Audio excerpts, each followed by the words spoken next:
you just saved, by taking that aggressive action, you saved the insurance company a boatload of money, a claim. However, they're going to penalize you for that, and they're going to penalize you and raise your rate. Your score's going to go down. This is like China's social credit score, but for drivers. Your score's going to go down, and then you're going to pay more money, even though you just actually saved the insurance company a claim. What's up with that? I don't agree with that. The other thing I don't agree with is the notion that those are the only metrics which determine a safe driver. You know what I see as a major problem on the roadways? Following distance. Nobody knows good following distance. From Olympic City and the home of Pikes Peak, this is the Automotive ADHD Show with Matt West.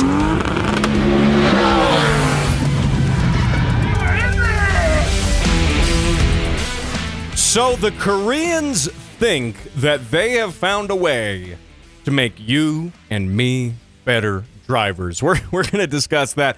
I don't know if this way is going to make a ton of sense. We'll get into that. The Ford CEO says he wants a off-road rally. Well, not even a rally car, a supercar, he says. Yes, an off-road supercar. But who exactly is this for? We'll discuss that. Muscle cars, or rather the muscle wars, are alive and well, but not with muscle cars. No. They're happening in a completely different sector of the automotive world. And, and by the way, Ram is bringing back the V8 in the TRX. So there's a lot of stuff to get into. We're going to discuss that. Speaking of V8s, we're going to play some V8 themed car sounds from you, the listener.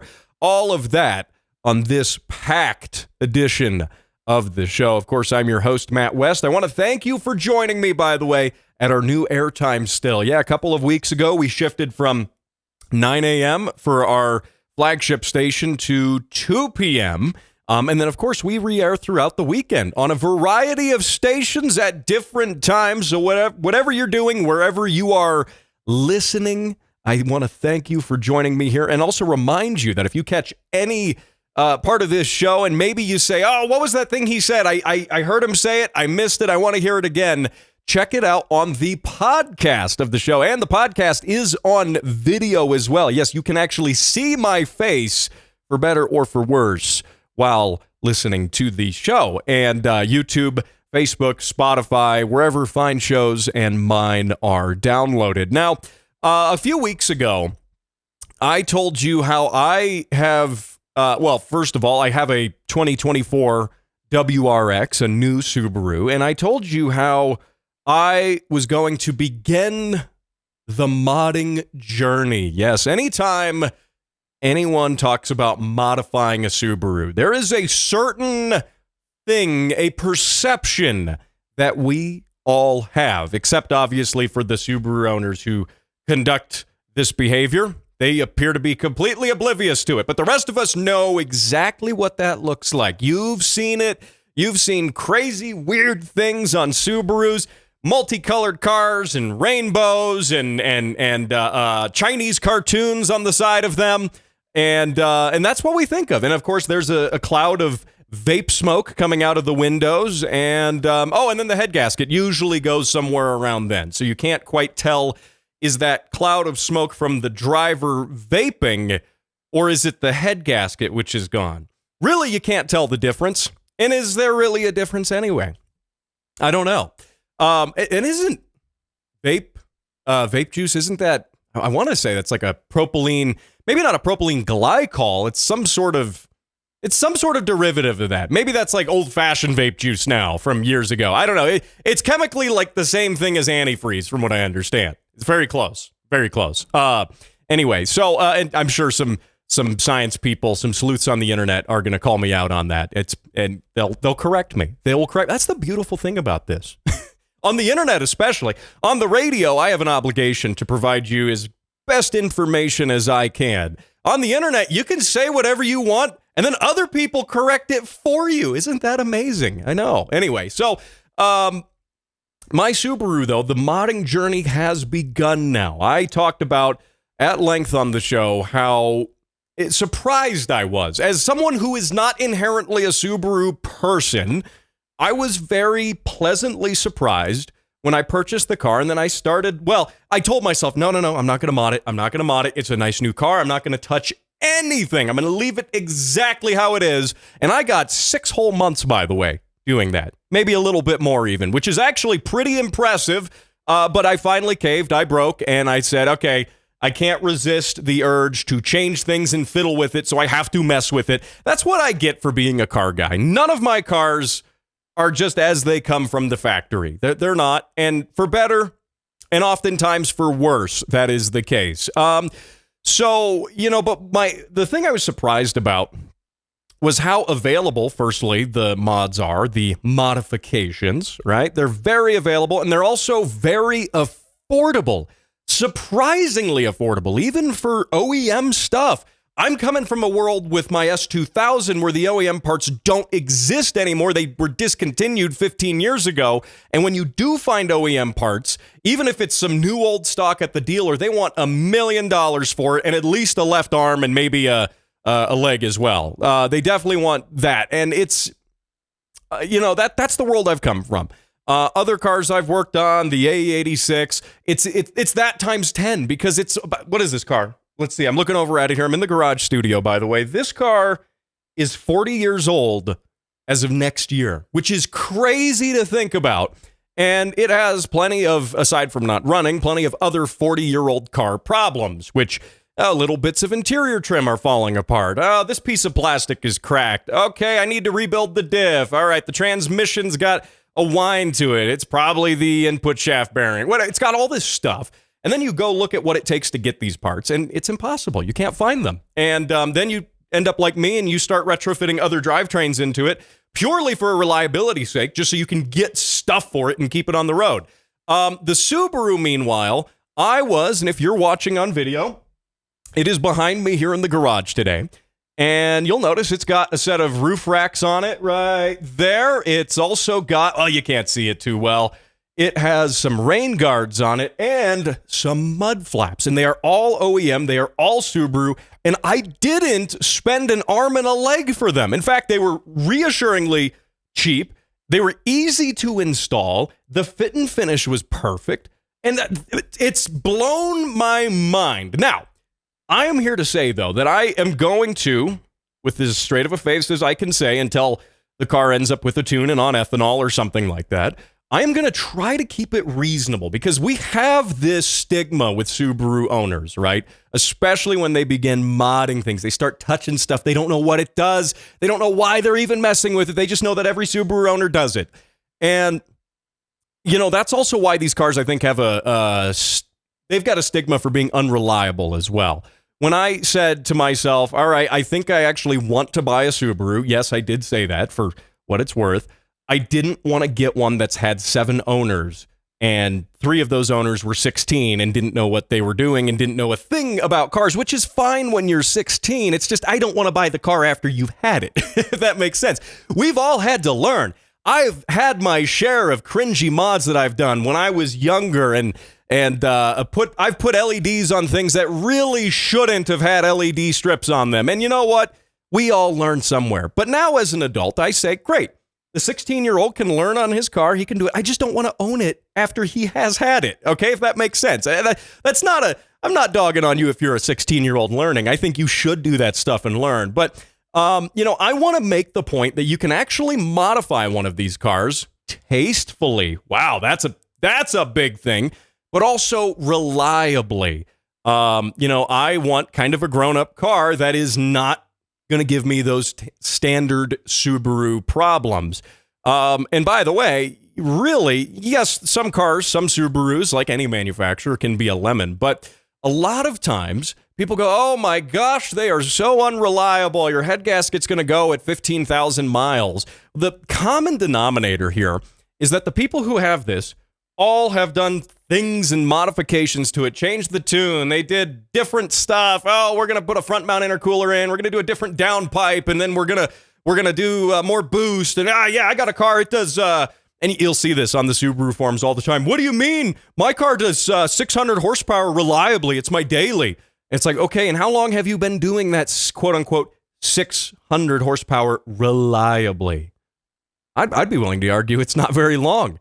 I mean, reliably, that should get me 150,000 miles, 200,000 miles with basic maintenance, oil changes, and all of the standard stuff. It should be able to do that. And I'm willing to see what happens here. And I think I've made a few little improvements. Their OEM, the fit and finish is nice. And I think I can actually have a grown-up car that is reliable, functional, and actually fun to drive still. So I will keep you informed on this Subaru journey. But coming up after the break, I want to tell you about how Korea thinks they have the solution to safe driving. That's right here after the break. He can't drive 55. Not when his car is still on jack stands. This is Automotive ADHD with Matt West. I feel personally attacked by that. What was that? Where did that come from? I mean, he's not wrong. Now, in my defense, only one car right now is on jack stands. It's that one there. That one over there runs, and the S2000, in fact, runs, at least for now. So, yeah, I don't know where that came from. Gosh, anyway.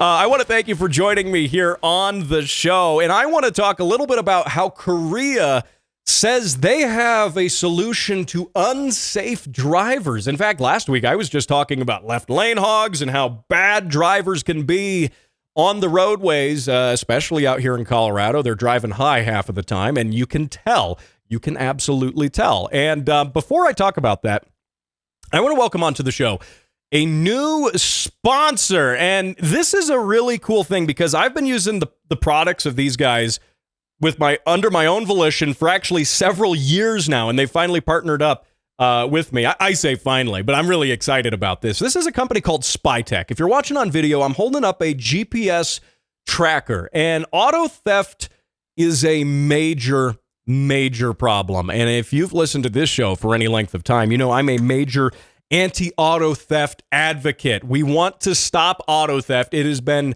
a very consistent topic. Unfortunately, it's been a very consistent topic on this show. And we've also worked with the Colorado Auto Theft Prevention Authority to get the word out about auto theft. Now, Colorado for a number of years was number one in the country, which I think surprises everyone except for the people who live here because we have to deal with it every single day.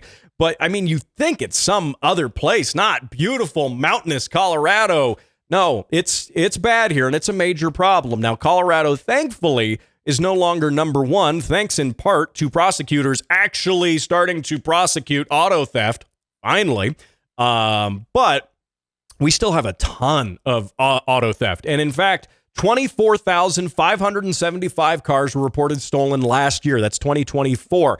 And that breaks down to about 415 stolen vehicles per 100,000 residents, which, by the way, is just unacceptable. There's no world where that is acceptable. And there's a lot of different things you can do yourself to prevent auto theft. But not every solution is foolproof. In fact, there probably isn't a single foolproof solution. And that's where something like a GPS tracker comes in hand. After the auto theft has occurred, you want that peace of mind knowing that you have a means to recover the vehicle before it gets parted out and shipped off wherever in the world. It gets sent down to Mexico, it goes to a chop shop, you're never going to see it again.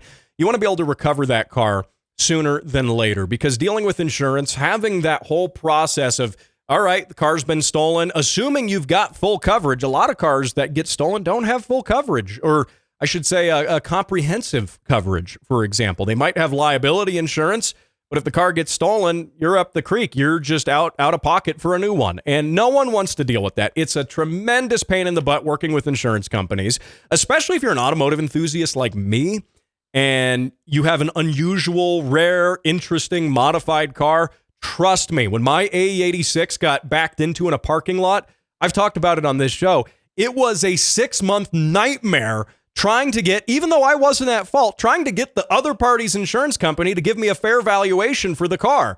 It was a huge nightmare. They didn't even know what the car was. They couldn't even value it. So they're like, I don't know, we'll give you $600 for it. Yeah, no, I'm not taking that. So it's really, you don't want to go down that path. And the Spytech trackers here are interesting And very important, because you're probably saying, I can just go buy some Apple AirTags for cheap and throw that in the car. And that's a terrible idea. I've talked about this before on the show, in fact. One of the reasons that's terrible is because the Apple AirTag does not have a way to directly communicate with a GPS satellite or a cell tower. It relies on nearby iPhones. And last time I checked, I don't think car thieves are iPhone sort of people. They're more Android phone type of people. Now, that might be a little too far. No offense if you have an Android phone and you don't steal cars. But the issue is, so those little trackers, they communicate over low power Bluetooth, and they are going to work off of nearby phones, and then those phones are going to act as a network and basically, okay, triangulate where the tracker is and then report that to Apple servers. There's a lot to go wrong there. AirTags are fine if you need to track your bags in an airport. They work great for that. But tracking a whole automobile, not a good idea. Also, if you've had someone riding in a car with you who has an AirTag, say your wife has one in her purse, and then you're driving, and then you get a ping on your phone, hey, there's an unknown AirTag not registered to you following you. Yeah, it lets you know there's an AirTag following you. Now, they do this to prevent people from using them to stalk people, right? Like, I understand why they do that, but that's not what we want if we're trying to get our car back from car thieves. That's not what we want at all. We don't want to let the thieves know, hey, there's a tracker in the car somewhere, because you know what they're going to do? Assuming you get the one thief who does have an iPhone, and you know what he's going to do? He's going to say, oh, there's an AirTag in here. We got to find it and get rid of it. And then you're going to find that, you're going to follow that AirTag. The police are going to follow it, and it's going to be crumpled up on the side of the road. Last reported location, you're going to find just the remains of that AirTag stomped out on the side of the road. That's not what you want. You want a tracker like one of these. These are remarkably cheap, and this is one of my personal ones here. I bought this a few years ago before partnering up with SpyTech, and it does, importantly, GPS. It communicates to satellites, and it does cellular. So it talks to cell towers and GPS. You get redundancy with that, and that's really important because you don't know where the car thieves are taking these cars. Might be a warehouse area. Cell signal might be terrible there. You don't know. You want to have both sources of tracking for your vehicle, and you can put them in this neat little box. You can see this one. It is well used. I mean, very well used. This thing's covered in dust and dirt. This one's lived underneath my trailer for about a year, and nice little waterproof box with some magnets on it. Throw your tracker in there. Just remember to charge up the tracker every now and then. You do have to top it off, unless you decide to hardwire it into your car, which is the other cool thing, because this has its own battery, and it'll run for a remarkably long time. But if you hardwire it into your car, it'll run off of the car's battery. But if the thieves decide to unplug the car's battery, this will then switch to the internal battery and run again for quite a long time on its own internal battery. Meanwhile, the thieves think, yeah, we disconnected the car's battery, so if there's any trackers in there, they're not gonna be on now. No, that's not true at all. So anyway, get yourself one of these trackers. Really, take it from me personally. I've had one of my vehicles stolen, my beloved 1977 American Motors Hornet. Now, granted, that car was so terrible, the thieves didn't want it, so I got it back eventually. But really, that opened up my eyes to this whole issue. After that happened, trackers in everything. I won't tell you exactly where the trackers are in my cars, because that could be bad. But yeah, everything's got a tracker now, because there's nothing. It's maybe a little irrational of me, but nothing ticks me off more than owning something and not having access to it. That really, again, maybe it's just me. That bugs me so much. And that really, yeah, when my Hornet got stolen, yeah, I had another car I could drive, thankfully. I wasn't relying on that. But just the mere notion, this thing belongs to me, and I no longer have access to it. I no longer have control over where it is and what it's doing. That, I don't know. If you're like me, get yourself one of these trackers. If you use the promo code, this ties into the Colorado Auto Theft Prevention Authority, by the way, CATP. CATPAW, Colorado Auto Theft Prevention Authority. Think of it like that way. But CATP 15, you'll get 35% off an annual subscription for one of these trackers, as well as 15% off any regular subscription plans. Get one. Think of it just like some extra auto insurance. Check it out. Go to SpyTech's website, or if you're listening to the podcast of this show, I have a link in the description. So get some tracking on your cars. It's a big deal. So I got to talk about Korea and how they want you to be a safer driver through video games. Yeah, this is interesting. Now, I should clarify that I am talking about South Korea.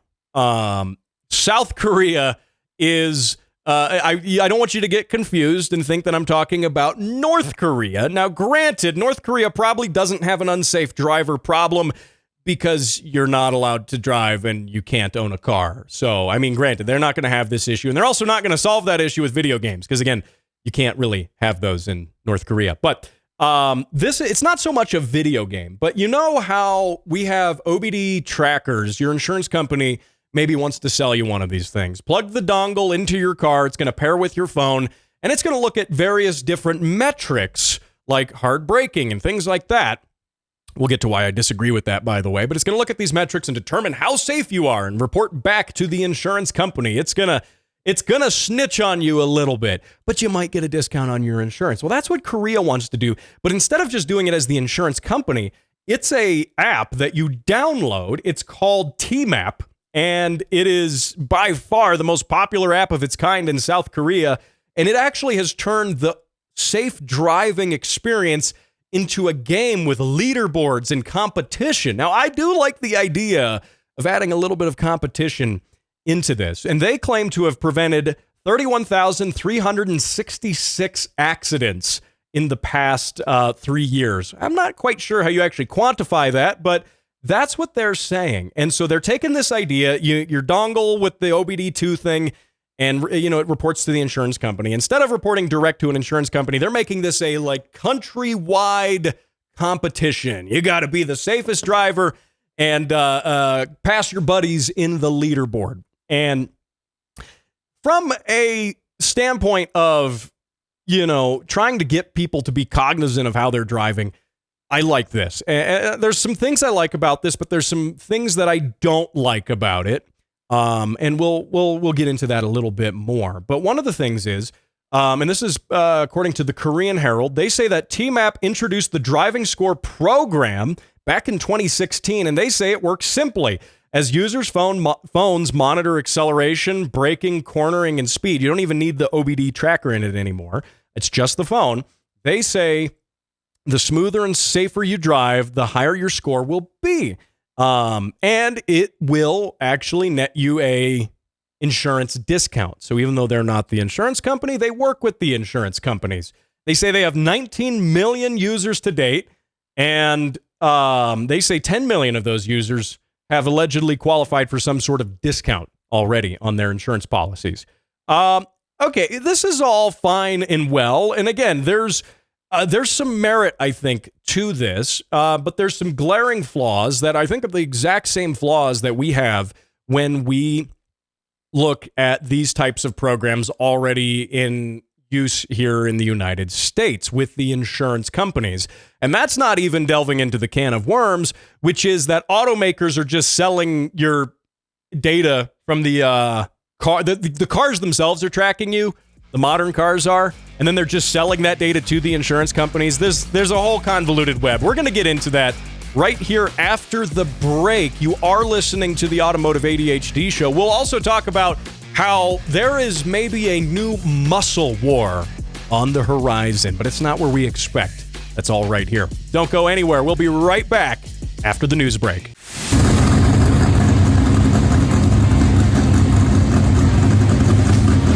Under the hood and behind the mic, Matt West is on Automotive ADHD.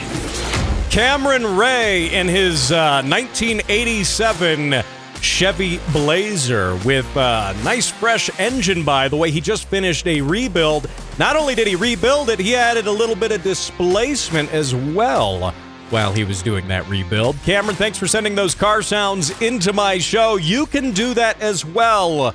Facebook.com/Automotive ADHD and get your chance to snag one of these, the Automotive ADHD keychain, as well as the As Heard on the Automotive ADHD show sticker, and a few fun other items. I throw random stuff into the Automotive ADHD care packages, so you might not know what you're getting, but it will be cool. So, again, Cameron, thanks for sending that in.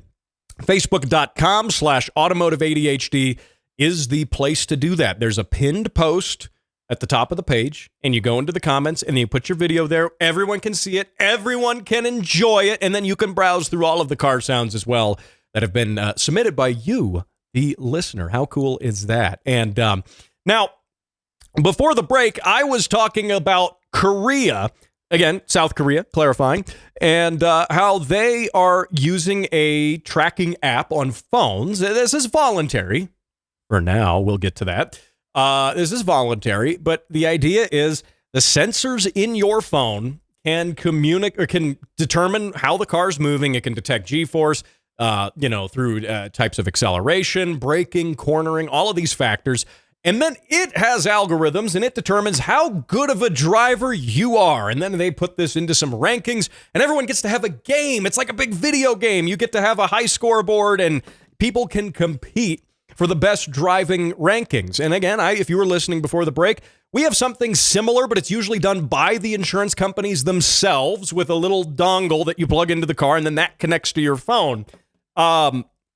But as of late, in fact, General Motors got in a lot of trouble for doing this, and we've talked about it before on the show, so I won't go into it necessarily, but car manufacturers, with all the sensors and data that cars have, and the perpetual connectivity, the cell connections and GPS is built into cars now, they've been relaying that information back to the manufacturers without your consent, and the manufacturers then sell that data to insurance companies. This is well documented. So, and then guess what? That data, those insurance companies are able to figure out through other means who that data belongs to, and they'll raise your rates. I mean, you might say, well, I'm a great driver. I'm not worried about my rates going up. That's not the point. This is a privacy concern, right? This is a major privacy concern, but that has happened already here in the United States. Korea's implementation of it is voluntary.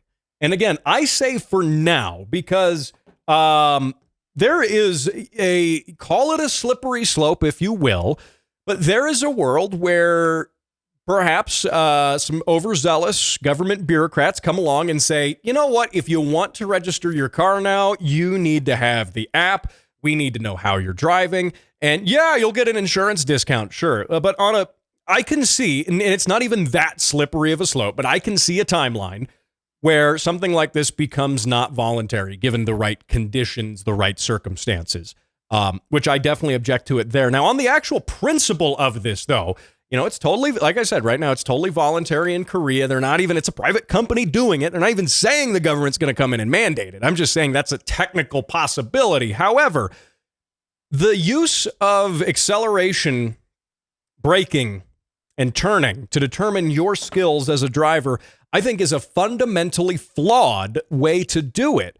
Because, and I can say this as someone who really takes pride in how I drive and in being a safe driver and driving fast cars on the track and driving them safely. And there's a lot more than just acceleration, braking, and turning. And in fact, I think this can actually work against you. So let me paint a picture. You are driving down, I don't know, let's say I-25. And a piece of debris comes off of a semi-truck, a piece of a brick, a cinder block. Actually, this happened to a guy who I know. He was driving his Porsche. Cinder block fell off the back of the truck.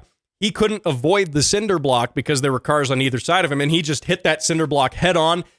It went underneath his car, destroyed the front end, destroyed some of the components underneath the car, and then hit the oil pan of that rear-mounted 911 engine in the back, hit that oil pan, busted it open, destroyed the engine. I mean, really, catastrophic issue. That does happen. It was a cinder block off the back of a truck. And so what happens, though? Say, unlike this guy who I know this happened to, unlike him, you have clear traffic on either side of you. So you are going to try to decelerate a little bit. You see, oh no, I'm not going to be able to avoid this cinder block by braking. I need to get around now. So you're going to brake and then you're going to turn real hard. You're going to avoid this thing. You're going to do an aggressive, evasive action. And this app's going to ding you for it. How is that making you a better driver? The fact is that you just saved your insurance company a claim by taking aggressive, evasive action to avoid an obstacle that has suddenly presented itself in the road. So you have saved a massive claim. By the way, I don't even want to know what the insurance claim was on that Porsche. I actually believe it did total the car with the cinder block that hit it. So now he decided to take the check and rebuild the Porsche and then turn it into a track car. So it's a little different. But my point is that you just saved, by taking that aggressive action, you saved the insurance company a boatload of money, a claim. However, they're going to penalize you for that, and they're going to penalize you and raise your rate. Your score is going to go down. This is like China's social credit score, but for drivers. Your score is going to go down, and then you're going to pay more money, even though you just actually saved the insurance company a claim. What's up with that? I don't agree with that. The other thing I don't agree with is the notion that those are the only metrics which determine a safe driver. You know what I see as a major problem on the roadways? Following distance. Nobody knows good following distance. And if you think you have good following distance, add more following distance. You can never have too much following distance. Following distance is a good thing. Yet, drive anywhere in the country. I saw this on my cross-country trip from Washington, D.C. to Colorado a few weeks ago. I saw this in every single state. Nobody pays attention to following distance, and it is worse in some areas, but across the board, traffic's doing 75 miles an hour. People are bumper to bumper at 75 miles an hour. What happens if, say, that hypothetical cinder block falls off of a truck in front of this other guy? He brakes, and you're 5 feet from his bumper. You just smacked into him, and you lose control of the car. You spin out. You hit 3 other cars before hitting the wall and then bouncing off the cement wall and going down into the ditch in a crazy fireball. I mean, I'm exaggerating that a bit, though I'm sure that has happened exactly in that sequence. And then guess what? The freeway's shut down after that for 7 hours while they clean up a major pileup. Yeah, following distance is huge, okay? Massive. In fact, I would argue this thing is going to track speed as well, right? It's going to see, oh, you drive 5 over all the time. You're naughty. We're going to lower your score. If you're driving 5 over all the time, but you are paying attention that entire time and you are practicing safe following distance. Now, when I took my motorcycle safety course, this was a number of years ago, they recommended on a motorcycle at least that you have 3 seconds of following distance at whatever speed you're at. So say you're at 65 and you look at a mile marker and the car in front of you passes that mile marker. You should count 1 1,000, 2 1,000, 3 1,000 before you pass that mile marker. And that's at 60, 65 miles an hour. The faster you go, 75, that should be even greater. That's a good rule of thumb. I like to have as much following distance as I can, frankly. There's no need to have more or less following distance unless you're stacked up behind cars and you're trying to get around them. You're going to pass. Maybe everyone's passed. There's some instances where that rule is going to get broken, but on a clear road, there is no reason not to maximize your following distance, aside from the fact that other people don't understand following distance and they see your following distance as a gap where they can jump in, and then you get cars stacking into your own following distance, which is also a whole nother issue. But this app doesn't account for that. It doesn't account for how much you're actually paying attention as a driver. These metrics are arbitrary, make, in my opinion, no sense. In fact, I think you're a good driver if you have the ability to be on the ball, pay attention. Something happens, you brake, you turn, right? You are actively reacting. And I think apps like this are teaching people to be quote unquote safe drivers, but the wrong kind of safe driver. We want people paying attention behind the wheel. So, hey, don't go anywhere. We're going to talk about Dodge and V8s. Ooh, we're getting into the muscle wars again. That's right here after the break on Automotive ADHD. Don't go anywhere.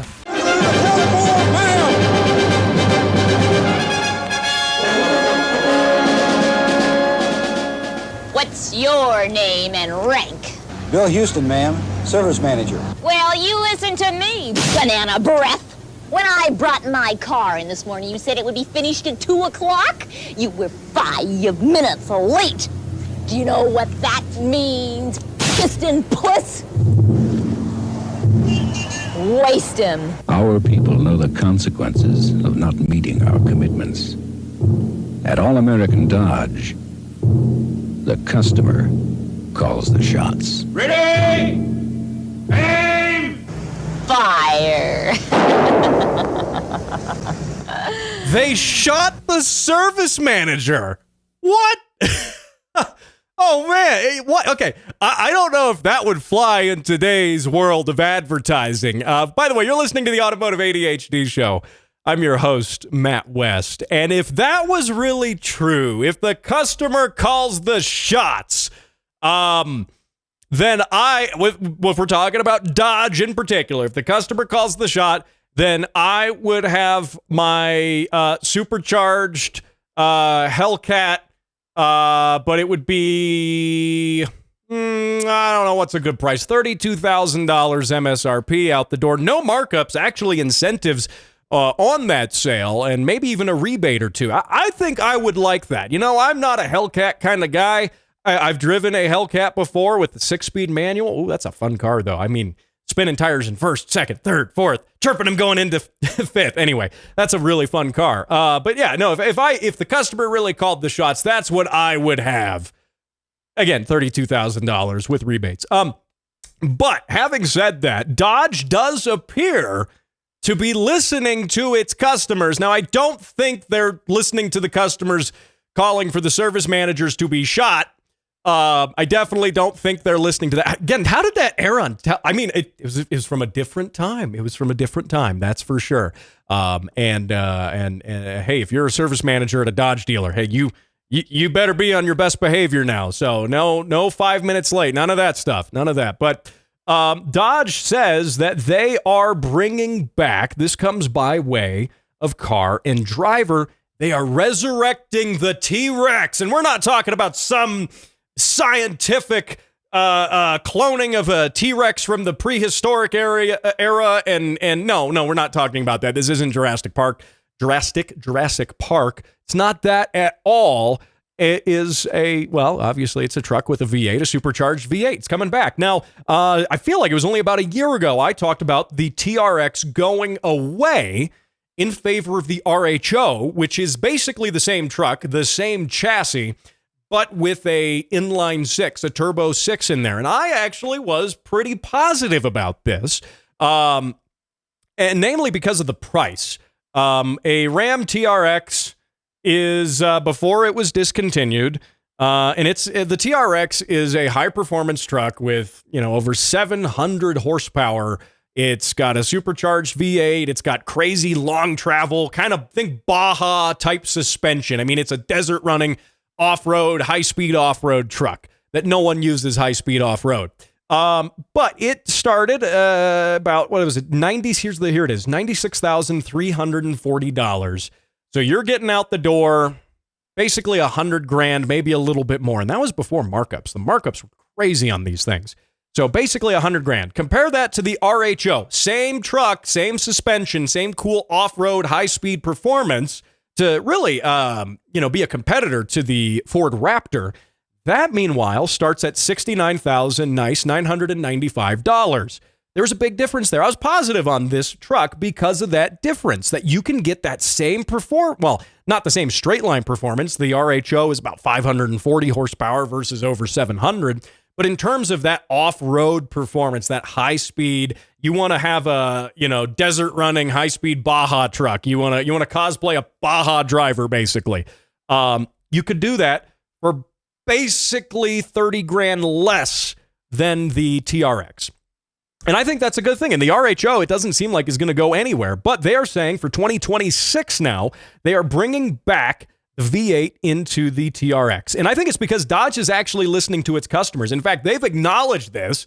They've had some changes in leadership. In fact, allegedly, the person responsible at Stellantis, the parent company, which, by the way, is a bunch of Europeans and they drive Fiats and stuff, allegedly, the executives in charge of canning all the V8s in Dodge's lineup, not including the missing V8 bucking bull thing that we talked about on the bonus edition of last week's show. Not that. But they canned all of these different V8 options in cars, and now those executives have been shown the door. And now there's some new management who says, wow, we really alienated our customer base. Gee, who's been saying that this whole time? Me on this show, that they've been alienating their customer base.